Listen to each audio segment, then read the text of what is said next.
오늘 보실 말씀은 구약 성경 472면에 사무엘하 6장 12절부터 23절 말씀까지를 제가 한 절 읽고 여러분들 한 절 읽고 교독하며 읽도록 하겠습니다.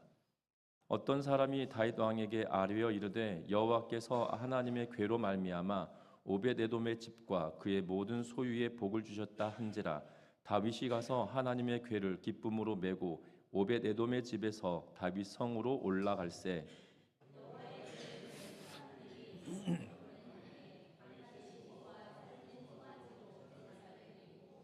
다윗이 여호와 앞에서 힘을 다하여 춤을 추는데 그때 다윗이 에봇을 입었더라.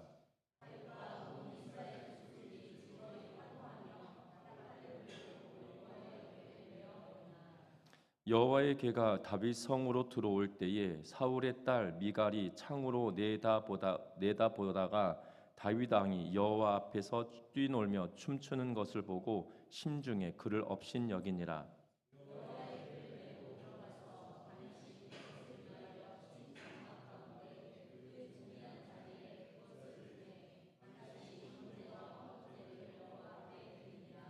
다윗이 번제와 화목제 드리기를 마치고 만군의 여호와의 이름으로 백성에게 축복하고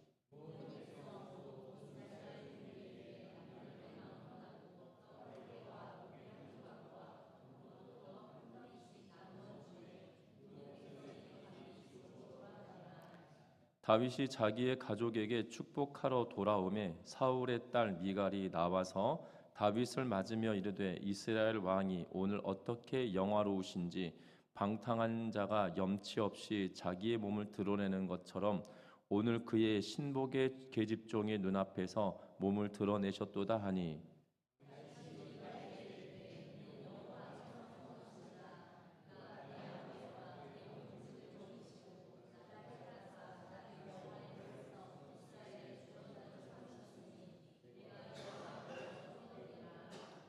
내가 이보다 더 낮아져서 스스로 천하게 보일지라도 내가 말한 계집종에게는 내가 높임을 받으리라 한지라.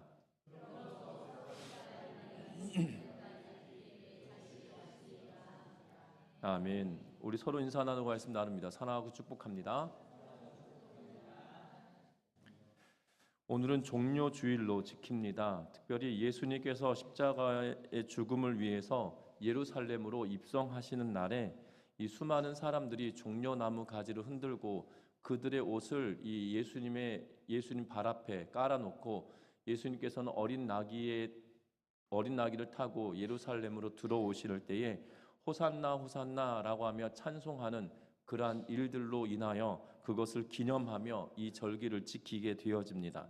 성경에서는 종려나무를 의 또는 아름다움 또는 승리를 상징하는 그러한 의미를 가지고 있어서 예수님께서 나귀 타고 예루살렘으로 입성하실 때 수많은 사람들이 종려나무 가지를 흔들었다라는 것은 의롭고 아름답고 그리고 승리하신 예수 그리스도에 관한 찬양을 하는 걸로 비춰지고 있다는 거죠. 특별히 이 호산나 다윗의 자손이여 찬송하리로다라고 외쳤던 그들은 이 나를 구원하소서라는 의미로 부르고 있다라는 거고, 또한 예수님께서 나귀를 타고 입성하심은 스가랴 9장 9절 말씀을 이루시기 위함이다라고 또한 말하고 있는 것을 봅니다.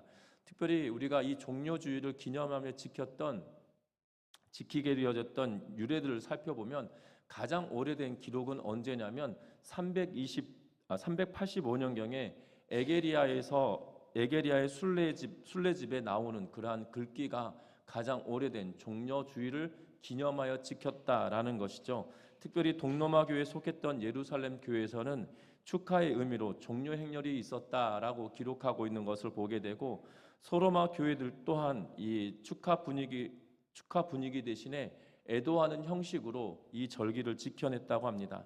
특별히 6세기경에 스페인의 의식서를 보면 5세기경 동로마 교회의 종려주일의 풍습이 이 동로마 제국의 풍습이 서로마 제국으로 이어졌고, 그리고 중세 시대에서는 한 교회에서 예배를 드리고 나서 다른 이웃의 교회로 이렇게 종려나무를 흔들며 이 다른 이웃 교회로 방문하게 되는 그러한 절기를 지켰다고 합니다. 그래서 종려나무를 흔들었던 그러한 예루살렘의 입성으로 인해서 지금까지 그 절기를 지키고 있는데요. 이 로마 카톨릭으로부터 종교개혁을 일으켰던 루터는 이 모든 절기들을 다 폐하여졌지만 쯔빙글리에 의하여서 다시금 종료주일을, 특별히 고난주간을 기념하여 지키게 하고 있는 것을 봅니다. 그래서 저희 개신교회에서는, 저희 합동교단에서는 사순절 절기도 잘 지키지 않습니다. 왜냐하면 사순절 절기는 카톨릭에서 넘어왔던 그러한 절기이다 보니까 저희 교단에서는 이 칼빈의 개혁주의 입장을 견지하다 보니까 사순절 절기를 많이 강조하진 않습니다. 그렇다고 해서 절기를 지키는 것이 잘못됐다 이렇게 말하지도 않지만, 그렇다고 해서 사순절 절기를 강조하며 지키지는 않습니다. 하지만 이 고난주간에 대해서만큼은 강조하는 것을 보게 되죠. 왜냐하면 예수님께서 예루살렘으로 입성하고 그 일주일 동안의 그 고난의 기간을 기억하고 그 고난에 동참하는 시간들인 것을 보게 됩니다. 그래서 간혹 우리 과거에 저희 아버지 세대 목사님들은 이 금요일 날을 온전히, 이 고난 주간의 금요일은 온전히 금식하기도 하시고, 고난 주간 한 주간 동안에는 이 육식을 피하기도 하셨던 그러한 전통들이 있었던 걸 봅니다. 심지어 노예 기간도, 이 고난 주간 기간에는 노예 기간을 피해서 노예도 지키게 하는 그러한 일들 보게 되죠. 왜냐하면 고난 주간에 불미스러운 일이 있지 아니하도록, 또한 모든 것을 이 그리스도의 십자가에 집중하도록 하는 그러한 모습을 보게 됩니다. 분명한 것은 저와 여러분들도 이번 한 주간이, 오늘부터 시작된 종료주일로 또한 내일부터 시작되는 고난 한 주간이 저와 여러분들이 그리스도의 십자가를 생각하고 주의 오심을, 또한 고난 당하심을 또한 기억하며 살아내는 한 주간 되셨으면 좋겠습니다. 그래서 부활의 아침에 부활의 기쁨을 함께 누리고, 또한 예수 그리스도의 피와 살을 대하면서 그리스도의 사랑을 누리는 은혜가 있으시기를 주의 이름으로 부탁드립니다. 절기가 되어지면 고민이 되어집니다. 왜냐하면 이 절기에 맞춰서 말씀을 나누면 참 좋겠는데, 그래도 우리가 보았던 말씀들을 중간에 놓쳐버리면, 특별히 이 고난주간 전에는 종료주일 있고 또한 부활주일이 겸하여 있다 보니까 절기 설교를 하다 보면 두 주를 훌쩍 넘어버리면 가물가물해지죠. 이 지난주에 들었던 말씀도 잊어버리는데, 이 한 주간이 아니라 두 주간을 건너뛰고 말씀을 이어가면 완전히 새로운 말씀이다 보니까 처음부터 다시 설명을 해야 되는, 우리가 지금 6장을 보고 있는데 1장부터 5장까지 설명하고 또 6장의 상반부를 설명하고 뒷부분을 또 설명해야 되니까 복잡해져서 그냥 쭉 말씀을 이어가도록 하겠습니다.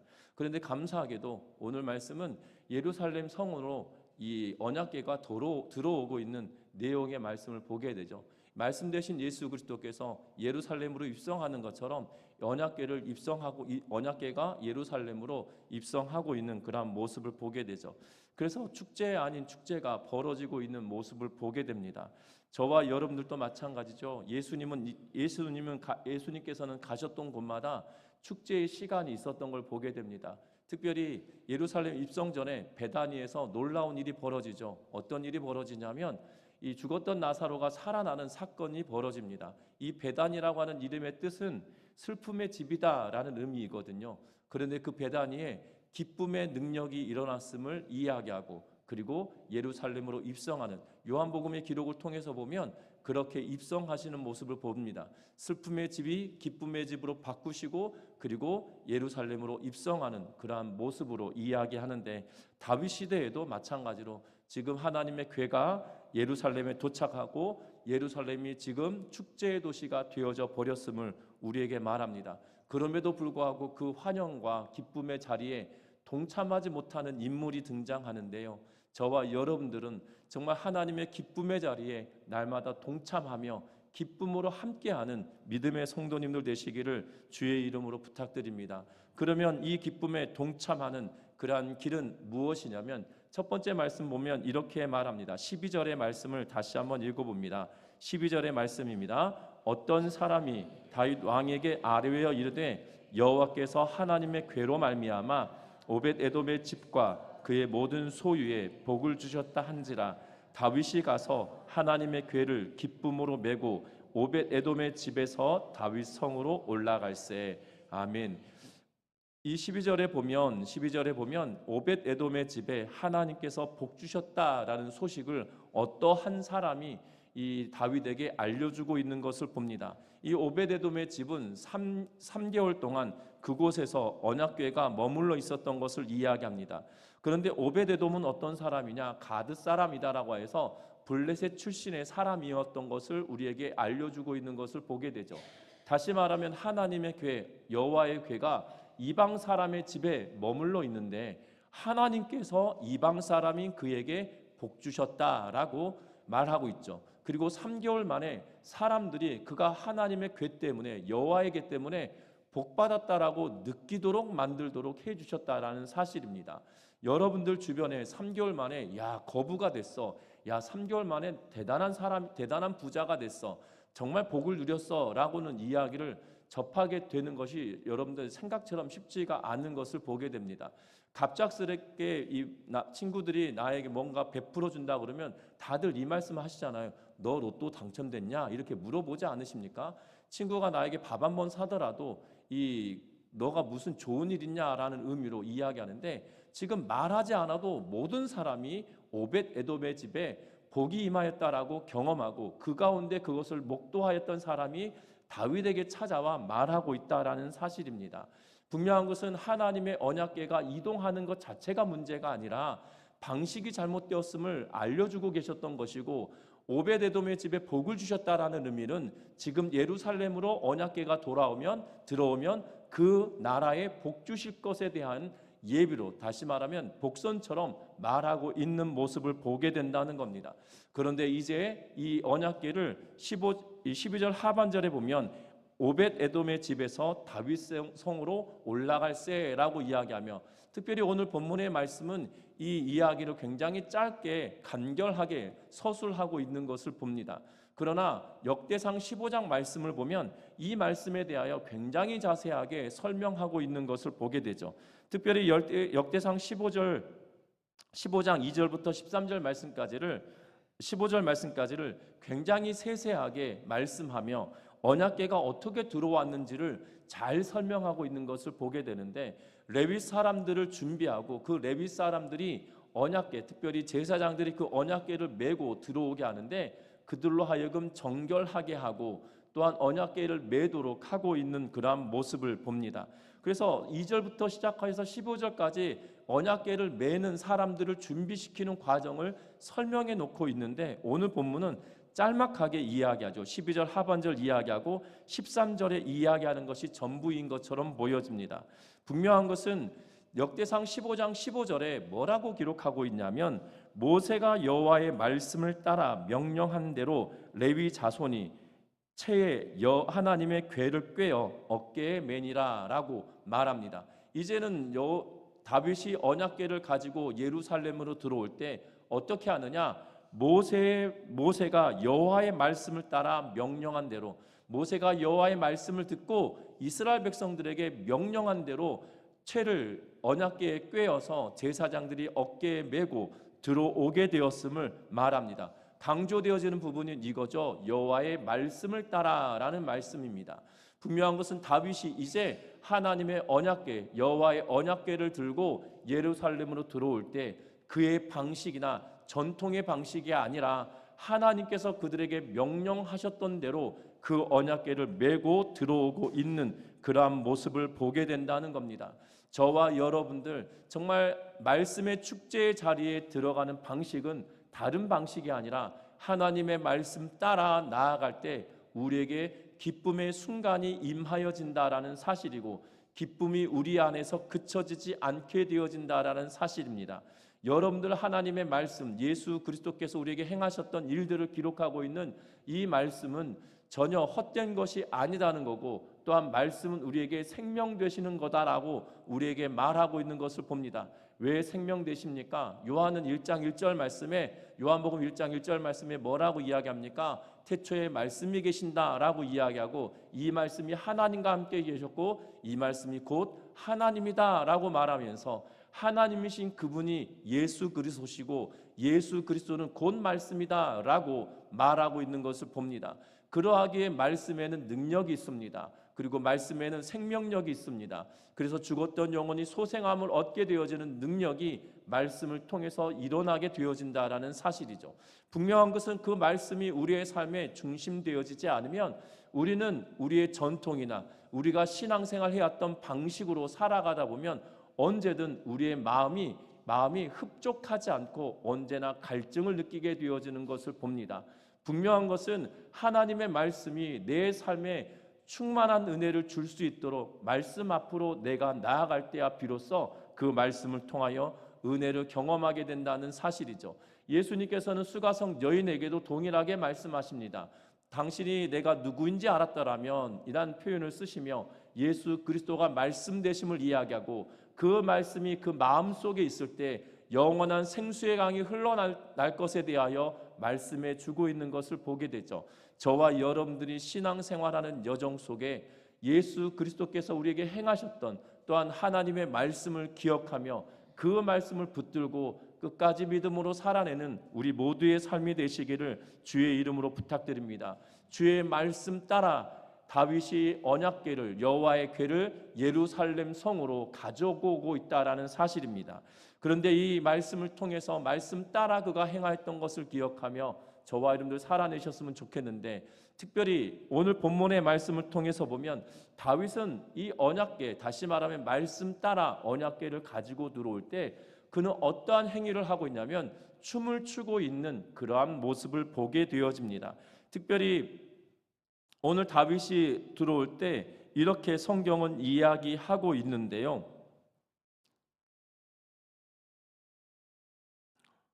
오늘 말씀 다 같이 한번 읽어봅니다. 14절 말씀 같이 한번 읽어보고 15절 말씀까지 같이 읽어봅니다.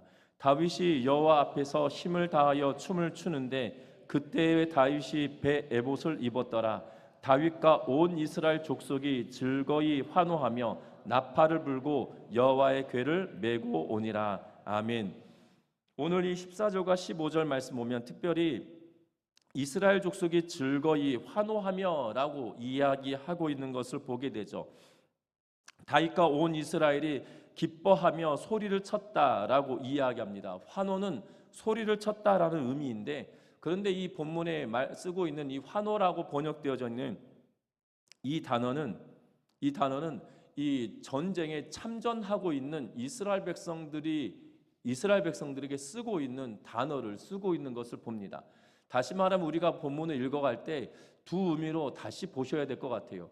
예루살렘으로 입성하에 오기 전까지가 춤을 추고 있습니다. 그리고 예루살렘에 들어와서도 춤을 추고 있는데, 예루살렘 입성 전에는 어떠한 의미로 쓰고 있냐면 히브리 말로 테루아라는 표현을 쓰고 있는데요. 이것이 환호, 소리 지름 이런 표현을 쓰고 있는데, 언제 이 말씀이 이 단어를 언제 썼냐면 여호수아서 6장 20절 말씀에 이것을 기록합니다. 언제 쓰냐면 이스라엘 백성들이 가나안에 들어가 예루살렘 성을 하루에 한 바퀴씩 도는데 마지막 날 돌고 나서 뭘 했습니까? 소리를 쳤죠.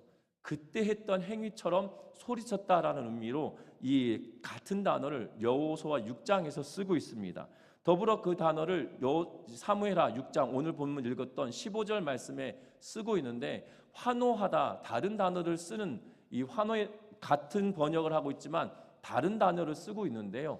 분명한 것은 지금 다윗이 예루살렘으로 가지고 들어올 때 그 언약궤를 따라 춤추고 있는 그 모습을 연상시키고 있지만 어떤 의미로 사용하고 있냐면 굉장히 비장한 모습으로 지금 춤을 추며 나아가고 있다라는 그 표현을 쓰고 있는 걸 보게 됩니다. 왜 그럴까요? 마치 지금 전장으로 나아가는 사람들에게 격려하고 지금 전장에 나가는 사람들에게 환호할 때 우리는 잘 싸워라라고 이야기하지만 어떤 의미로 사용합니까? 살아 돌아와라 라는 의미로 격려하는 것을 보게 되죠. 전쟁에 나가는데 큰 이 군악대가 나아가고 전장을 떠나보내면서 군악대가 동원되어진 이유는 너네들 잘 나간다 이거 아니라 살아서 돌아와라는 의미로, 그리고 잘 싸워라는 의미로 그것을 내포하고 있는 것을 보게 되죠. 지금 다윗의 마음은 불안한 마음이 절반 있지 않겠나라는 생각이 듭니다. 왜 그렇습니까? 언약궤를 가지고 오는 동안 우사가 죽었습니다. 그리고 수많은 사람들이 어려움을 겪었습니다. 비록 오베데돔의 집에 복이 임하였지만 그가 오는 이 과정이 말씀 따라 나아가지만 조마조마한 심정이 그 안에 묻어나 있는 것을 보게 되죠. 그러면서 춤을 춥니다. 그런데 예루살렘에 도착했습니다. 어떤 일이 벌어질까요? 오는 동안에 그 어떠한 일도 벌어지지 않고 완벽하게 지금 놓아두어야 될 곳에 그것을 놓아둡니다. 특별히 17장 말씀 하반절에 보면 그것을 위하여 친 장막 가운데 그 준비한 자리에 그것을 두매 다윗이 번제와 화목제를 여호와 앞에 드렸다라고 말하고 있는 것을 보게 되죠. 자신이 준비하였던 장막 안에 언약궤가 도착하고 나서 그의 마음은 어떠했을까라는 생각이 듭니다. 예루살렘 안으로 들어왔을 때 또한 그가 춤추며 찬양하고 있는 모습을 기록하고 있는 것을 보게 되죠. 뿐만 아니라 오늘 성경의 말씀에 보면 독특한 표현을 또한 기록합니다. 뭘 기록하고 있냐면 오늘 성경의 말씀에 보면 14절 하반절에 다윗이 배 에봇을 입었더라 라고 말하죠. 여러분들 배 에봇은 누가 입는 거냐면 제사장들이 입습니다. 그리고 대제사장은 그 위에 다시 복식을 갖춰 입어 그가 대제사장임을 나타내주고 있죠. 그런데 오늘 다윗은 그가 제사장이 아님에도 불구하고 지금 무리들과 함께 뒤에 춤추며 찬양하는 가운데 있는 존재이지만 어떠한 모습으로 하고 있냐면 이 제2의식, 다시 말하면 이 언약궤를 가지고 올라오는 이 예식 자체에 그는 관망자가 아니라 그는 동참하는 사람으로 임하여지고 있음을 보여주고 있다라는 사실입니다. 다윗이 춤을 추면 단순히 오벳에돔의 집에 복이 임하였음을 말하고 있는 것이 아니라 그것 때문에 복을 임하였기에 이곳으로 가지고 오는 것이 아니라 다윗이 긴장된 마음으로 춤을 추고 기쁜 마음으로 춤을 추고 있는 것은 그가 단순히 관망하고 있는 사람이 아니라 지금 그 안에 동참한 자였기 때문에 기뻐하고 즐거워하고 있는 모습을 보게 된다라는 사실입니다. 저와 여러분들 신앙의 여정에 말씀을 붙들고 살아간다라고 이야기할 때 그 말씀이 나와 상관없다라고 여기며 관망자의 모습으로 말씀에 참여하는 것이 아니라 예배에 참여하는 것이 아니라 저와 여러분들이 그 예배 안에 내가 주체가 되어지고 말씀 속에 내가 주체가 되어져서 그 말씀 따라 행하는 삶이 바로 나의 삶이 되어지신 은혜가 있기를 주의 이름으로 부탁드립니다. 왜냐하면 오늘 성경에 나의 삶이다라고 이야기하고 내가 그곳에 주체가 되어진다라고 여기지 않으면 어떤 상황이 벌어지냐면 미갈의 모습과 똑같아지는 그러한 모습을 보게 된다라는 사실입니다. 미갈은 어떠합니까? 오늘 16절 말씀에 보니까 이렇게 기록합니다. 16절 말씀 같이 읽습니다. 여호와의 궤가 다윗성으로 들어올 때에 사울의 딸 미갈이 창으로 내다보다가 다윗 왕이 여호와 앞에서 뛰놀며 춤추는 것을 보고 심중에 그를 업신여기니라. 아멘. 예루살렘 성으로 들어왔을 때 다윗의 춤추는 기쁨은 더 극렬하게 아니면 가장 높은 단계로 되었던 것처럼 보여집니다. 다윗 여호와의 궤가 다윗성으로 들어왔을 때 미갈은 창으로 내다보았다는 표현을 쓰고 있는데 여기서 위에서 밑으로 내려다본 것처럼 이야기하고 있고 또한 바라보고 있는 관망자처럼 이야기하고 있는 것을 보게 되죠. 여러분들 사울은 40년 치세 동안에 하나님의 계획, 다시 말하면 언약궤에 대하여 한 번도 거론된 적이 없습니다. 언약궤가 블레셋 땅에 있다가 돌아온 이후에 여전히 그곳에 머물러 있는 그러한 모습을 보게 되고 사울은 언약궤를 찾은 적도 없고 언약궤를 옮겨오겠다라고 생각한 적도 있지 않았던 것을 보게 되죠. 어찌 보면 사울의 모습이 미갈에게도 여전히 있는 것처럼 보여집니다.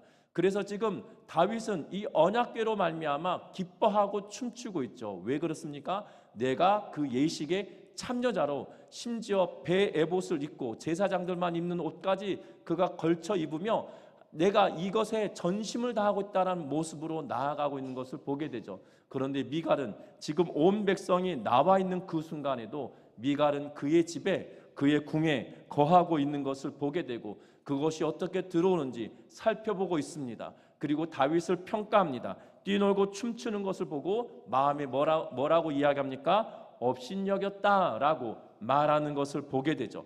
분명한 것은 지금 오벳에돔의 집에서 예루살렘으로 들어오는 것이 언약궤가 들어오는 것은 다윗에게뿐만 아니라 온 백성에게 기쁜 일이고 즐거운 일이고 감사할 일처럼 지금 벌어지고 있다는 겁니다.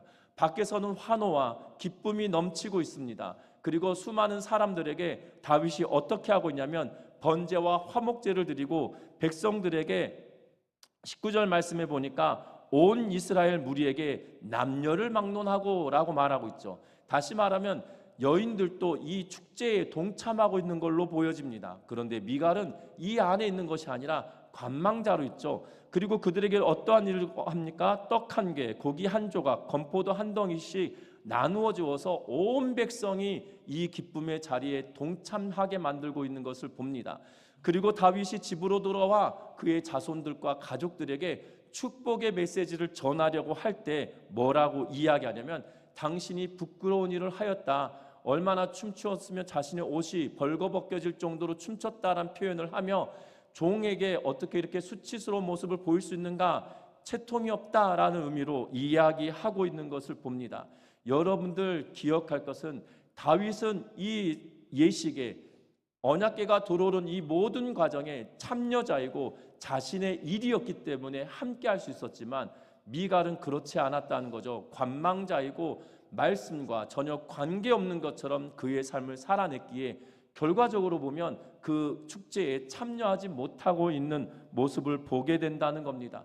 저와 여러분들의 신앙의 여정에도 똑같습니다. 말씀에 따라 말씀에 의거하여 말씀을 따라 그 예배의 축제처럼 참여하는 자와 그렇지 않은 자는 극명하게 달라진다라는 사실입니다. 다윗은 하나님께 예배하는 그 자리에 이 모든 내식의 참여자로 또한 자신의 일이라고 여기며 말씀 따라 행하며 살아가는 다윗이 있는 반면에 말씀과 전혀 상관없는 미갈과 같은 모습이 우리 안에도 있을 수 있다는 점들을 기억하면서 저와 여러분들이 말씀을 따라 참여자로 살아내는 우리의 삶이 되시기를 주의 이름으로 부탁드립니다. 왜냐하면 이 언약 속에 나아가는 이 다윗의 모습은 번제와 화목제로 말미암아 온 백성이 기뻐하고 있는 이 순간에도 지금 미갈 혼자만 그 기쁨에 참여하지 못하고 있잖아요. 마음속에 남편이 채통 없다라고 하면서 지금 기쁜 마음으로 남편이 채통 없다라고 이야기할까요? 신경질 난 마음으로 채통 없다고 이야기할까요? 모두가 기쁜데 혼자만 열받아 있는 상황 아니겠습니까? 여러분들 신앙생활도 이렇게 하시는 분들이 계세요. 모두가 즐거워하고 기뻐하는 그 순간에도 뭔가 잘못된 것이 마음에 걸려서 왜 저렇게 행하지? 라고 생각하며 말하는 분들이 계신 것을 봅니다. 여러분들 분명한 것은 말씀을 따라 하나님의 말씀 안에 충만한 기쁨을 누리고 살아가는 이들에게 어떤 은혜가 있냐면 다윗과 같이 춤을 추며 기쁘고 즐거워하는 은혜가 넘치게 되어진다는 거예요.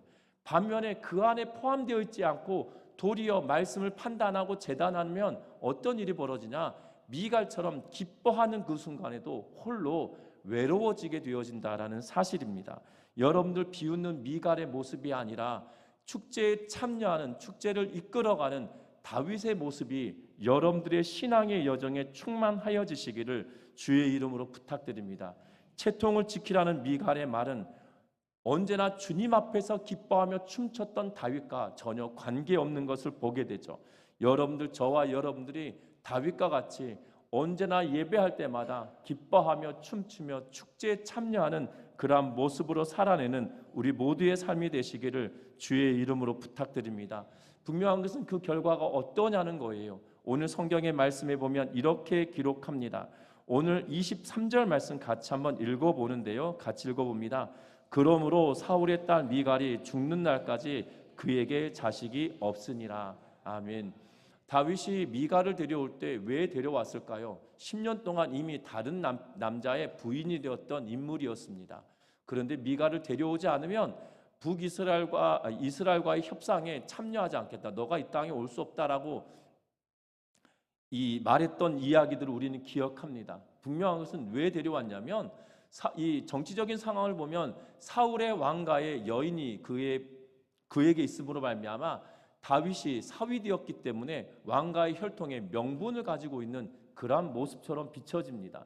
그래서 사울 왕가와 연합되어지는 모습을 보여주어야 되는데 자식이 없다라는 표현을 사무엘하 저자는 여기다 기록해 놓고 있는 것을 보게 되죠.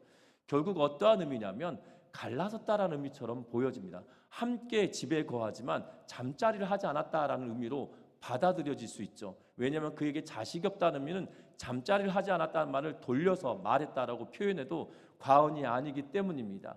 그만큼이나 연합할 수 없는 존재가 되어지죠. 여러분들 하나님의 은혜가 임하는 자리에 함께 동참하며 기쁨으로 나아가는 은혜가 있기를 주의 이름으로 부탁드립니다. 왜냐하면 그 연합의 순간에 홀로 남아있으면 그 연합 자체에 포함되어질 수 없다는 거고 홀로 남아있을 수밖에 없다라는 사실이죠. 연합을 위하여 데려왔지만 연합을 깨트리는 그 존재가 되어지고 있다는 걸 기억하면서 저와 여러분들이 그 기쁨의 순간에 참여하고 함께하며 살아가는 우리 모두의 삶이 되시기를 주의 이름으로 부탁드립니다. 특별히 이 한 주간 고난주간을 지키며 나아갈 때 다음 주일 부활주일을 우리가 맞을 때 고난에 동참한 그 순간이 얼마나 많았고 깊었느냐에 따라 부활의 아침의 감격이 달라질 것입니다. 저와 여러분들이 이 부활절을 기념하며 부활의 주일을 예비하며 한 주간 동안 기쁨과 감사함으로 특별히 말씀을 깊이 묵상해가며 저와 여러분들이 한 주간 살아내는 은혜가 충만하여서 정말 이 기쁨의 순간이 남의 것이 아니라 나의 것이 되어질 수 있도록 만들어가는 우리 모두의 삶이 되시기를 주의 이름으로 부탁드립니다. 이 시간 찬양합니다.